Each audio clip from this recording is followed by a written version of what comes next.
Only 1 ঘন্টার মধ্যে আমার 40-45টা কেক সব শেষ ভাইয়া। প্রত্যেক মানুষের একটা সিক্রেট থাকে। বাবুর্চির হাতে রান্না আর সেলুন দোকানদারের চুল কাটা কখনো একরকম হয় না। আপনারা যদি মানুষের সামনে যদি আমাকে উপস্থাপন না করতেন, আমি আজকে জাকির আগারগাঁতে 5টা কেক বিক্রি করতাম, 6টা কেক বিক্রি করতাম। আমাকে কেউ চিনত না এই এলাকার মানুষ ছাড়া, বা আমি যে এলাকা থাকি এই এলাকার মানুষ ছাড়া। আজকে আমাকে আলহামদুলিল্লাহ বাংলাদেশের 64 জেলার মানুষই চিনে। বিভিন্ন জেলা থেকে মানুষ খেতে আসে আমার এখানে। সবই আপনাদের উসিলা ভাইয়া। আমার আল্লাহ চাইছে আপনাদের উসিলা। আমরা তো নর্মাল রেটে আগে বিক্রি করতাম, নর্মাল রেটে 8 থেকে 10টা, আর হচ্ছে শুক্র শনিতে 25-30টা আমরা নর্মালি সেল হইতো। ওই শুক্রবারের সেলটা এখন প্রতিদিন হচ্ছে, একটু বেশি হচ্ছে, 40-45টা আমরা আলহামদুলিল্লাহ অনায়াসে এখানে সেল করতেছি। আমি আসছি 5:30টার সময়, আসতে দেরি করে আসছি। 7টার মধ্যে 6:30টার মধ্যে আমার জিনিস শেষ। অনলি 1 ঘন্টার মধ্যে আমার 40-45টা কেক সব শেষ ভাইয়া। যাত্রাটা হচ্ছে গিয়ে এই এলাকা কিন্তু পর্যটন এলাকা বা মন্ত্রণালয় এলাকা, বাট এখানে সবাই ঘুরতে আসে। এই রোডটা স্ট্রিট ফুড নামে পরিচিত। এই নতুন রাস্তা, আগারগাঁর নতুন রাস্তা, এখানে সবাই খেতেই আসে ভাইয়া। রেগুলার নর্মাল ডেতে শুক্র শনিতে সবাই খেতেই আসে। আমরাও ঘুরতে আসতাম।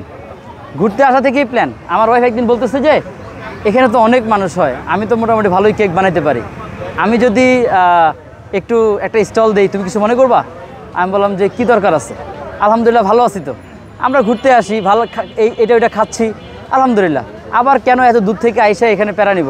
বলতেছে না, ও জেদ করছে যে বলতেছে আমার একটা আমি নিতে চাই, আমি দেখতে চাই যে আমার কেকের টেস্ট কেমন, আসলে আমি যত কষ্ট করে বানাই এটা খাওয়ার মতো কিনা।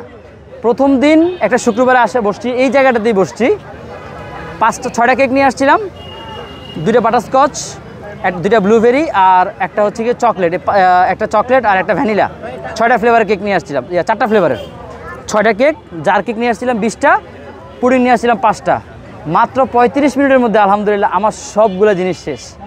প্লাস এত ভালো রিভিউ পাইছি আমি, বিশ্বাস করেন আমার মন বসে গেছে যে না, আমি দেখি ও যখন চেষ্টা করতেছে ওকে আমি একটু হেল্প করি। ওখান থেকে ভাই আমাদের যাত্রাটা শুরু। প্রতি শুক্র শনি আমরা ডিএনসিসি মেলা হইতো, আমরা স্টল নিতাম, এখানে বসতাম প্রতি শুক্র শনিতে। এখন মানুষের এত চাহিদা আলহামদুলিল্লাহ পাইছি, এত ভালোবাসা পাইছি, বিশেষ করে ব্লুবেরি বাটারস্কচ। ব্লুবেরিটা তো আমরা আমাদের সিগনেচার বানাই ফেলছি। কেন বানাইছি? আমরা যে বলি যে ব্লুবেরি আমাদের সিগনেচার, যারা খাইতো বলতো যে খুব মজা হয়, এই কেকটা আপনাদের এখানে বেস্ট।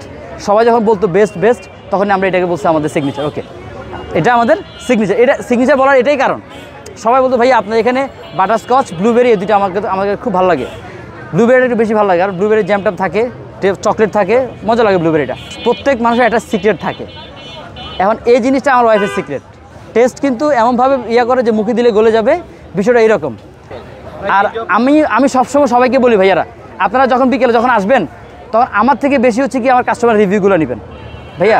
হাতের কাজ, বাবুর্চির হাতে রান্না আর সেলুন দোকানদারের চুল কাটা কখনো একরকম হয় না। 19-20 হবেই, কিন্তু আমরা চেষ্টা করি আমাদের খাবারের মানটা সবসময় ভালো করার, যাতে মানুষের যে ভালোবাসা পাচ্ছি।